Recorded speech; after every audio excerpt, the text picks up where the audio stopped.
Gloucestershire. Hope everybody's well. It's welcome to Livestream, CeMAP Mortgage Livestream. It's good to go. We're well into November now. We had obviously the weekend with the remembrance services going on, which was pretty poignant stuff, really. Pretty poignant stuff. And I'm a massive military history person, me as well. So welcome to anybody joining us today. We've got some new ideas for you on CeMAP and mortgages. For those of you wanting some CPD, this of course is the ideal method to use. So let's get cracking with some ideas that have come through from boot campers and various things that have been going on this week. And I hope you're all well. I'm good. It's just great here. It's a bit miserable weather-wise though, isn't it? It's just not very nice out there. Okay, so what's been going on over the weekend news-wise? Well, picked up some interesting news about the UK. As you know, we're going through a general election at the moment, so which, you know, how many we had this year? About 10, I think. I lose count now. But Moody's, who you know, they're not sort of a miserable bunch of people, Moody's, but Moody's is a ratings agency, and they've just downgraded the UK. I mean, how dare they? They reckon we're having paralysis in policy making and all sorts of issues going on, and they've just downgraded us from stable to negative. Can you believe that? So let's just make a little note of what we're doing here. We're looking here at the subject of ratings agencies. Yeah, ratings agencies, and Moody's is just one of them. You've got Standard and Poor's. There's lots of different ratings agencies, and the whole point behind it is these rating agencies rate a place where you put your money, pretty much, really. So they rate stocks and shares. They rate companies for bonds, corporate bonds.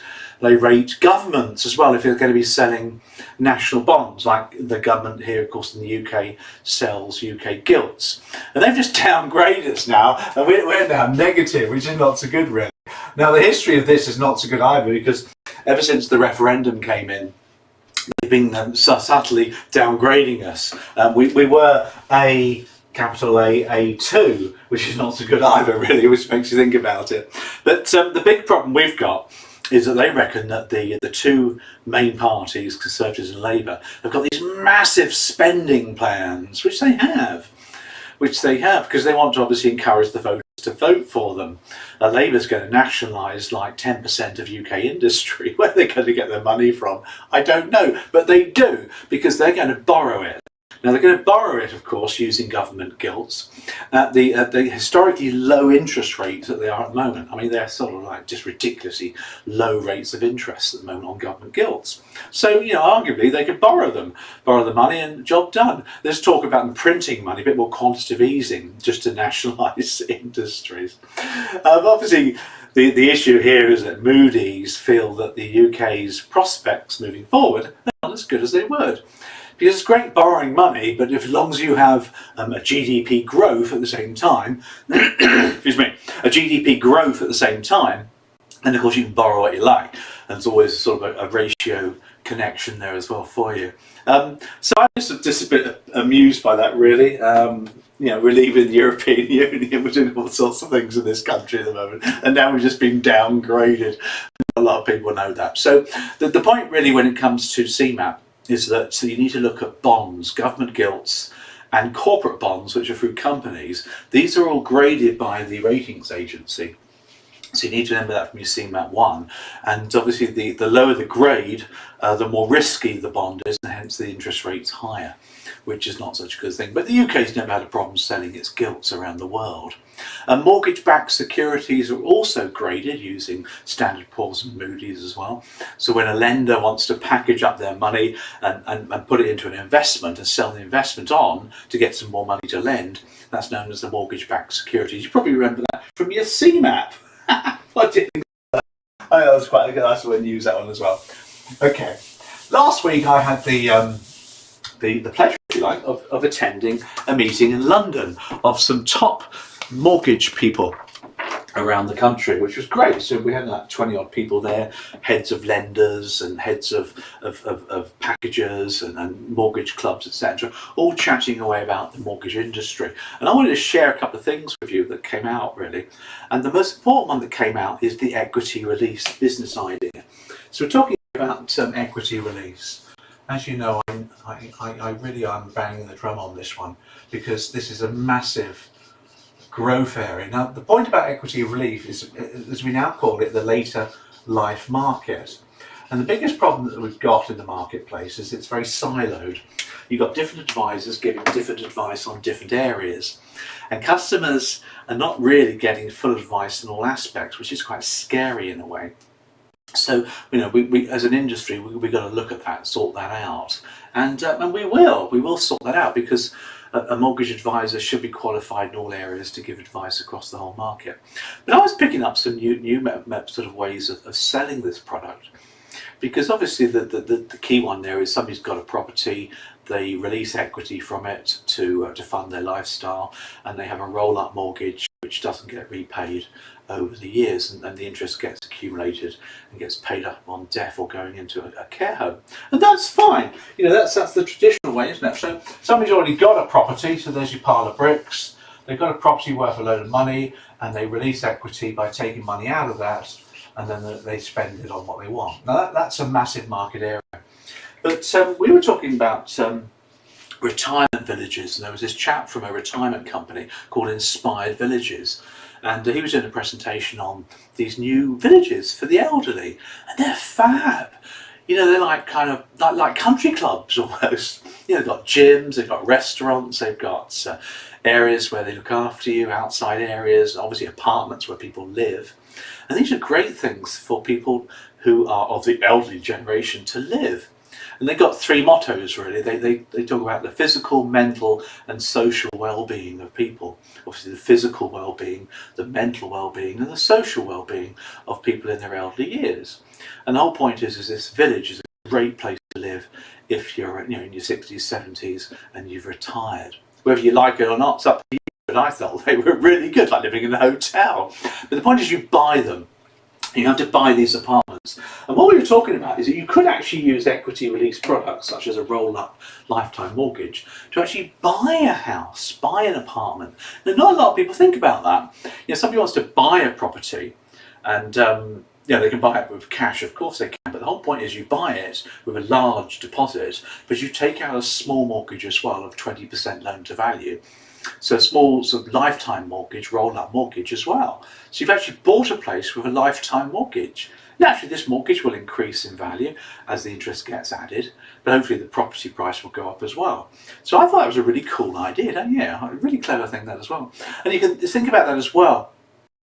Say, for example, you wanted to move or downsize to an area maybe where your grandchildren live or your children live, which is more expensive.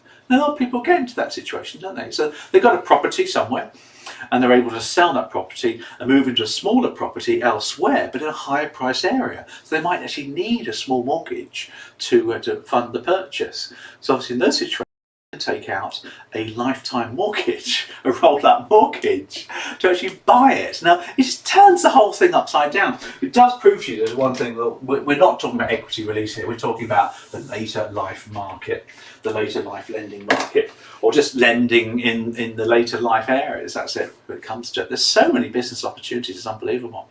There's products around there that the lenders are awash with money to lend at very low rates as well. And I heard that rates of interest are coming down sub 3% now on equity release products. I don't think these things are fixed for the whole term as well, the whole life, you know, of the person. So sub 3% roll-up mortgage, that's going to take an awful long time before that mortgage doubles in values at such a low rate of interest. So hey, some ideas there for you. Hope that's been useful. Okay, let's move on then to a couple of other topics that I've got planned for you. And these two topics are going to help you with studying. If any of you are studying for your CeMAPs or your equity release, or dare I say you're going for a sort of a higher level exam. I pitched it to these industry bods. There's 20 of these majorly important people. I said the current examination is woefully inadequate for specialist lending. That's where we need to move into the level 4 paper, the RO7. So it's definitely a paper you should be thinking about. If you are, a couple of ideas for you to help you with your studies. Now, when you're studying in an exam or you're learning a book, whatever it is, a lot of people contact you and say they're getting really worried, there's so much to learn. And there is, these books are full of information. Now, I read an article at the weekend, a blog post actually from a guy called Seth Godin, a very smart bloke actually, Seth. And he talks about the difference between memorization, so memory, and understanding. And it made a lot of sense to me because he said when you're learning something, you either memorize it or you understand it. And he defined the difference. Now, obviously, if you memorize something, is you memorize it by rote. But if you need to use something more than just memorizing, then you understand it. And this makes you think about studying. So there's an element of the book, of course, that you need to memorize. And let's be honest, there are. These are things that you'll probably never need again. You never need to sort of use them or develop them further. Therefore, you might as well just memorize it, short term, long term, it's entirely up to you. Now, we're not a lot good at memorising these days because we've got phones with information on it, but in an exam you don't have a phone. So in the exam, for example, in the CeMAP exam, you'll want to memorise stuff like, the 11 principles of financial regulation, or the 4 codes of conduct. These things, particularly in the financial regulation section, there's a lot of stuff in there that you just need to memorise. You're never going to use it again. How many of us have actually quoted the 11 principles to clients? It just doesn't happen, doesn't it? But some things you do need to understand, and this is slightly different. So, for example, mortgage products, the different types of mortgage product, you need to understand them because you need to develop them further. You need to harness the knowledge to be able to use it with clients, to adapt it slightly, maybe to understand hybrid models that have come in the future as well. Protection products you need to understand as well. So you need to understand how a health insurance policy works and the implications for customers who don't have one or do have one, so you can understand how changes in the marketplace and things like that go on. And the sales process, you need to understand that because in the future you need to adapt the sales process, you need to alter it, to make it change in your world. So the point here is when you look at stuff on a page, do you need to memorize it or understand it? You can distinguish the difference. It's going to save you a lot of time. Because a pure memory thing is actually not a difficult thing to do. All you do with memory is you put it on card. What do these cards look like? You write down what it is you need to memorise, and then you find a way of memorising. A lot of people will put their index cards in their top pocket or just keep reading them as they go along. I like to use things like acronyms, the ABC, that sort of thing, the 4 principles. Make a word from it. So Richard of York gave battle in vain for the colours of the rainbow. You could use all sorts of methods. Visualization, imagery helps you to memorize stuff as well. So get a book, Google memory techniques, mind mapping. All these things help you to memorize stuff, which you're never going to use again. The stuff you need to understand, it's those things that you need to develop further. You need to research further. Our videos, for example, on Bootcamp, we always going to help you to understand stuff. Unless it's pure memory, then we'll just write it down or refer you to the textbook. That's not a difficult thing to do. But understanding is far interesting. So just split the difference, really. Do I need to memorize this or do I need to understand this? You don't need to understand the 11 principles of financial regulation, for example, the Financial Conduct Authority 11 principles. You don't need to understand them. You just need to quote them. You just need to memorize them. And that clears up a lot of things for people as well. And don't forget, of course, in the exam you have tax sheets as well. You've got your tax sheet. So make sure you get a copy of that, because the tax sheet gives you all sorts of information that you don't need to memorize. Because you've given it on the exam itself, so you don't need to worry about memorising that. If you haven't got a copy, just ping me an email, link in with me or whatever, and I'll let you have a copy of the latest one for you. Just an idea for you, hope that's been useful. Bye. Right. Hope everybody's well on the Bootcamp live stream. We're appearing on podcasts now. A lot of people are downloading that podcast, which is pretty cool actually. So we need to sort of work out how to get iTunes to say people like it, don't we? But we'll do some more marketing on it next year when we get things crunched along the way.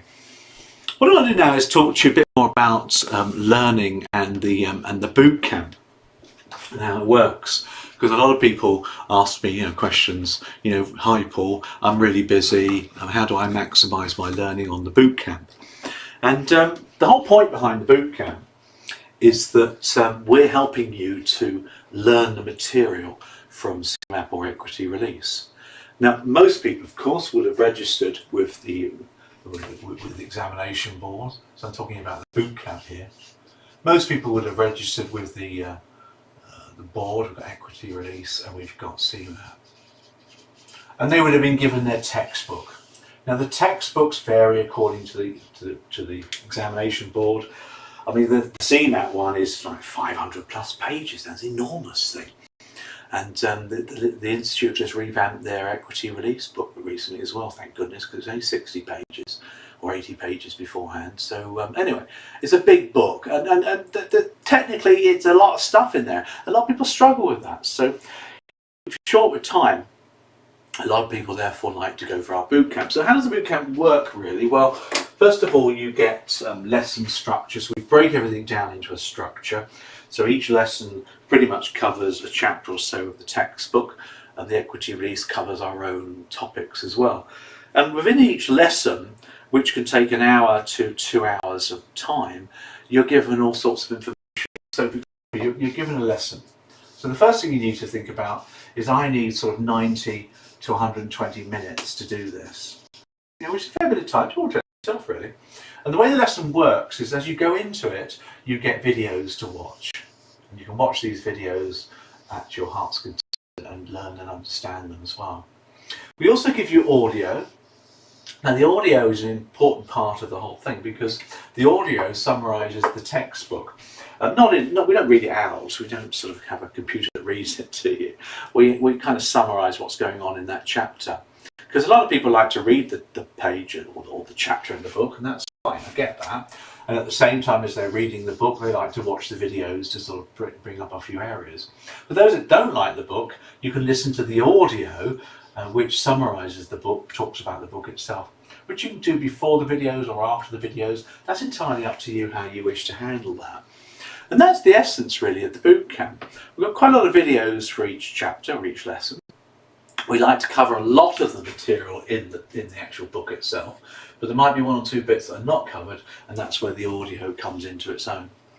A lot of people like to listen to this on the move, and that's totally fine. You can get a mobile app version of this as well, and you can listen to the audio, you can listen to the video if you wish to. The video, of course, is quite visual. As you can see here, I've got pictures behind me, which are describing stuff really, and we hope to make them as visual as possible. So watching the video on a big screen or laptop screen is certainly beneficial to you. So what else do you need to be doing then with regards to the bootcamp to maximise your learning? Now, I've got a lovely little learning methodology called VARC. Let's get a different colour pen here for you, VARC. Now VARC is kind of like a learning styles. It comes from NLP. It's really pretty cool. I like it to bits actually. And if you're wanting to know a bit more about VARC, there's a website called VARC Learn, where a New Zealand dude created it. It's pretty good. He will give you a questionnaire where you can decide which is your preferred way of learning. Now VARC is split into 4 parts. This is how people learn stuff or memorise things for exams specifically. The V stands for visual, and these people are visual learners. The A stands for auditory. These people are sound-based learners. The R stands for read, write. These people like to read and like to write. And the K stands for kino or kinesthetic, the doing. So people like to learn in 4 different ways. Now you can have a mixture of all 4, of course you can. So you might, for example, have a strong read-write and also a fairly strong auditory method of learning. And the questionnaire will tell you that, or you've probably got a good idea, haven't you? So just taking a look at some of these then for you, visual learners. If you're a visual learner, then what you want to do is you want to watch the videos. You want to enjoy the videos, enjoy the visual whiteboard behind the video, and get most of your learning that way. As you watch the videos, some people like to mind map as well. Let's put the videos in there. Some people like to mind map. Mind mapping, of course, is a brilliant visual tool. Google it if you're unsure how to do it as well. A lot of people like to just draw images. So they like to draw as they go along, pictures and things. And watching the videos, doing your mind maps at the same time, can be enough for a lot of people to grasp much of the content of CeMAP. Now the A, the auditory people, these people like to listen. They like to listen to the audios, me chatting away about the topic, the revision audios as well. We've got 2 separate sets of audios for you. They like to listen to the videos, turn MP3s and listen to them. They put the earphones in, they go to the gym, they walk the dog, whatever it is, on the bus, on the train, and they're listening all the time. Auditory people like to chat to each other, so to find somebody else who's studying, for example, and talk to each other about the content of the book, chat to each other, study buddies as we call it. That's a great way of using auditory based learning as well. Then we've got read write. Now read write people like to read and write, so make sure you read the textbook. So we've got a textbook for you, we've got a revision guide for you as well, which is part of the deal, and you can download a copy of that and read that as well. And they like to make notes on the textbook or in the revision guide or on cards or whatever it is. So these people you see are reading, at the same time as reading, they're writing notes all the time. And normally a read-write preferred person also has another one as well. Me, for example, I'm a strong read-write, but I'm also a strong auditory. So you often get two combined as well. So read-write people like to read the textbook, take their time, write notes as they go along, or highlight, or do whatever it is along the way. Now kinesthetic people, or kino learners, like to be doing stuff. So make sure you do some exam papers, make sure you do some questions or some exercises or activities and things. Make sure you hook up with somebody else and you talk about it and you work together. They like to do, they like to be involved as well. Kinesthetic people like to be getting up, involved, and doing things. Go on a training course if you want to. They're around if you wish to do that. But make sure you're doing something as you are learning. Don't just be static and watching. Kinesthetic people just get itchy and they just get bored with that. Now we put a load of these videos on our YouTube channel, so people know pretty much whether they like them or not. I've heard people who say to me, I quite like the videos, Paul, I want to be doing. In that situation, you don't want to be watching videos, you want to be active along the way. And that's the key thing to the whole thing, really, isn't it? VARC learning is a particularly useful way of picking up your learning as well. So there's a few ideas for you about maximising the bootcamp, really. You've got plenty of time, you've got over a year to do it. There's a mobile version as well. You can do it at your leisure. Do it in small bursts, don't do it all the time. Although when I do exams, I like to take a week off work and get on with the whole thing. So you can do it entirely up to you. Your time scale's entirely yours as well. So I hope that's been useful. Great. Okay, so I think it's kind of wrap up time. What is it? 20 past 10. We'll wrap up now and wish you a great week. It's a fab week this week, isn't it? We've got middle of November coming up. Christmas ain't far away, which I love to bits. I'm off on my travels this week. I'm off to London tomorrow, up to the smoke, then up to Norwich, to do some work with some insurance brokers up there, giving them some idea of how to build their business. Everyone's concerned about prospecting and filling their sales funnel at the moment, which is absolutely the right worry you have, because you can't do business unless you've got clients to talk to. And prospecting and new business acquisition is a key thing that we have to do. Don't rely on other people to do it. Get good at it. So I'm up on the train, which will be lovely. Let the train take the strain. That's showing my age there. That's a sort of an 80s advertisement, isn't it? When British Rail was nationalised. But you never know. If Jeremy gets in, we might nationalise the British Rail again. Can you imagine sandwiches like British Rail sandwiches that we used to have? Terrible, terrible times. Anyway, enough of all that. We'll see you again next week. We'll keep on YouTube and all those good places, and LinkedIn and Facebook and everything. And have a great week. Bye.